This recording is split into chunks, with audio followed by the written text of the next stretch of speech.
പരസ്പരം സ്നേഹിക്കേണ്ടവർക്കിടയിൽ ചതിയും വഞ്ചനയും കടന്നു വന്നാൽ എങ്ങനെയുണ്ടാവും? അതൊരു വലിയ ദുരന്തത്തിലേക്കായിരിക്കും കലാശിക്കുക. കൂടപ്പിറപ്പിനെ പോലെ കൂടെ കൂട്ടിയവൻ, ജീവന്റെ പാതിയായി കൂടെ ഉണ്ടാവും എന്ന് കരുതിയവൾ, ഈ രണ്ടുപേരും ചേർന്ന് ഒരു പാവപ്പെട്ട മനുഷ്യനെ ഇല്ലാതാക്കിയ കഥയാണിത്.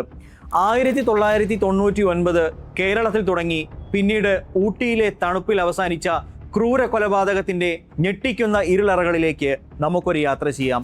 Welcome to crime story Malayalam.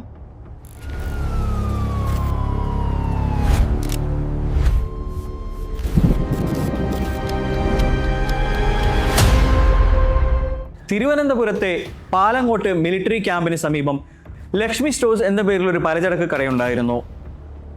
Vineeth എന്ന ചെറുപ്പക്കാരൻ്റെയും വിനീത എന്ന ചെറുപ്പക്കാരിയുടെയും സംരംഭമായിരുന്നു അത്. തങ്ങളുടെ മകൾ ലക്ഷ്മിയുടെ പേരിലായിരുന്നു ആ കട തുടങ്ങിയത്. വിനീത് എന്ന ചെറുപ്പക്കാരൻ ഒരു ഫോട്ടോഗ്രാഫർ കൂടി ആയിരുന്നത് കൊണ്ട് അദ്ദേഹത്തിന് പല സാഹചര്യങ്ങളിലും പല പരിപാടികളിലും പങ്കെടുക്കുന്നതിന് വേണ്ടി പുറമേ പോവേണ്ട ആവശ്യമുണ്ടായിരുന്നു. അതുകൊണ്ട് കടയുടെ പൂർണ്ണ ചുമതല പലപ്പോഴും വിനീതയുടേതായിരുന്നു. ഈ സമയത്താണ് പാങ്ങോട് മിലിറ്ററി ക്യാമ്പിലെ ഒരു നഴ്സിംഗ് അസിസ്റ്റൻ്റായ രാജു എന്ന് പറയുന്ന ഒരാൾ ആ കടയിലെ സ്ഥിരം സന്ദർശകനായിട്ട് മാറിയത്. അങ്ങനെ സ്ഥിരം സന്ദർശകനായി മാറിയ അദ്ദേഹം പിന്നീട് അവരുടെ രണ്ടുപേരുടെയും ചങ്ങാത്തം നേടിയെടുത്തു. ഒരു ദിവസം രാജു കടയിൽ വന്നുകൊണ്ട് ഇങ്ങനെ പറയാണ്, താൻ താമസിക്കുന്ന ലോഡ്ജ് പെട്ടെന്ന് ഒഴിഞ്ഞു കൊടുക്കേണ്ടി വന്നു. അതുകൊണ്ട് തന്നെ പെട്ടെന്ന് പുതിയൊരു സ്ഥലം കണ്ടെത്താനാവാതെ താൻ ബുദ്ധിമുട്ടുകയാണ്. ഇത് കേട്ട വിധികുമാരൻ അദ്ദേഹത്തിനോട് പറയുകയാണ്, താങ്കൾ വിഷമിക്കേണ്ട, എൻ്റെ ഈ വലിയ വീട്ടിൽ ഞങ്ങൾ 3 പേരുമാണുള്ളത്. ഇവിടെ ഒരു റൂം മുഴുവനായിട്ട് കാലിയായി കിടക്കുകയാണ്. താങ്കൾക്ക് ബുദ്ധിമുട്ടില്ലെങ്കിൽ അവിടെ താമസിക്കാം. ഒരു സ്വന്തം കൂടപ്പിറപ്പിനെ പോലെ കണ്ടിട്ടാണ് അദ്ദേഹം ഇങ്ങനെ അവനോട് പറയുന്നത്. എന്നാൽ നന്മ മാത്രം ആഗ്രഹിച്ച് വിധും ചെയ്ത ഈ കാര്യം അയാളുടെ ജീവനെടുക്കും എന്നയാൾ ഉറക്കത്തിൽ പോലും കരുതിയിട്ടുണ്ടാവില്ല.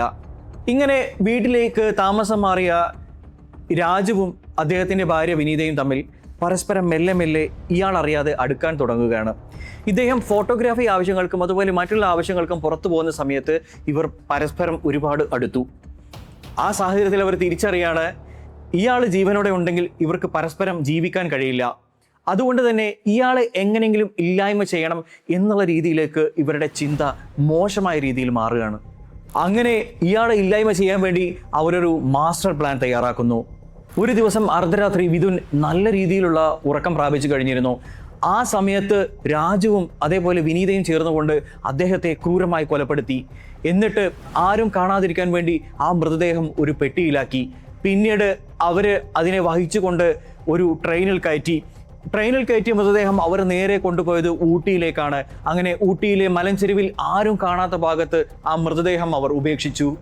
വീട്ടിൽ തിരിച്ചെത്തിയ ശേഷം തൻ്റെ ഭർത്താവിനെ കാണാനില്ല എന്ന പേരിൽ ഈ വിനീത പോലീസ് സ്റ്റേഷനിൽ ഒരു കംപ്ലൈൻറ്റ് കൊടുക്കുകയാണ്. എന്നാൽ പോലീസ് ഇതൊരു സാധാരണ മിസ്സിംഗ് കേസ് മാത്രമായിട്ടാണ് അത് പരിഗണിക്കുന്നത്. എന്നാൽ ഈ രാജുവിൻ്റെയും വിനീതയുടെയും പെരുമാറ്റത്തിൽ പോലീസിന് ചില സംശയങ്ങൾ അന്നേ ദിവസം തന്നെ തോന്നി തുടങ്ങുകയാണ്. തുടർന്ന് പോലീസ് നടത്തിയ കൃത്യമായ അന്വേഷണത്തിലും ചോദ്യം ചെയ്യലിലും ഇവർ തന്നെയാണ് കുറ്റവാളികൾ ഒരു ഉൾവിളി പോലീസിന് വരികയാണ്. തുടർന്ന് ഇവരെ കസ്റ്റഡിയിലെടുത്തു. പോലീസ് മുറയിൽ ഇവരോട് ചോദ്യം ചോദിച്ച സമയത്ത് ഇവർ ആദ്യമൊന്നും അടിച്ചെങ്കിലും പിന്നീട് ഇവർ സത്യം തുറന്നു പറഞ്ഞു. അങ്ങനെ അദ്ദേഹത്തിൻ്റെ മൃതദേഹം അവർ ഊട്ടിയിലെ മലഞ്ചെരുവിൽ നിന്ന് കണ്ടെത്തുകയും ചെയ്തു. സ്നേഹത്തോടെ കൂടെ കൂട്ടിയ സുഹൃത്തും അതേപോലെ ഏത് പ്രശ്നത്തിലും ഏതൊരു സാഹചര്യത്തിലും തൻ്റെ നിഴലായി കൂടെ ഉണ്ടാവുമെന്ന് കരുതിയ ഭാര്യയും ഈ പാവപ്പെട്ട മനുഷ്യനെ കൊലപ്പെടുത്തിയ സംഭവം ഏതൊരാളുടെയും മനസ്സിൽ വലിയ ആഴത്തിലുള്ള മുറിവേൽപ്പിക്കുന്ന ഒന്നാണ്. പ്രിയപ്പെട്ടവരെ, ഈ കൊലപാതകത്തെക്കുറിച്ച് നിങ്ങളുടെ അഭിപ്രായം എന്താണ്? ഈ പ്രതികൾക്ക് കൊടുക്കേണ്ട ശിക്ഷ എത്രത്തോളം വലുതാണ്? ഇത്തരം കാര്യങ്ങൾ തീർച്ചയായും ഈ വീഡിയോയ്ക്ക് താഴെ കമൻറ്റ് ചെയ്യാൻ മറക്കരുത്. നാളെ നല്ലൊരു വീഡിയോയുമായി വീണ്ടും കാണാം. അതുവരേക്കും ഗുഡ് ബൈ.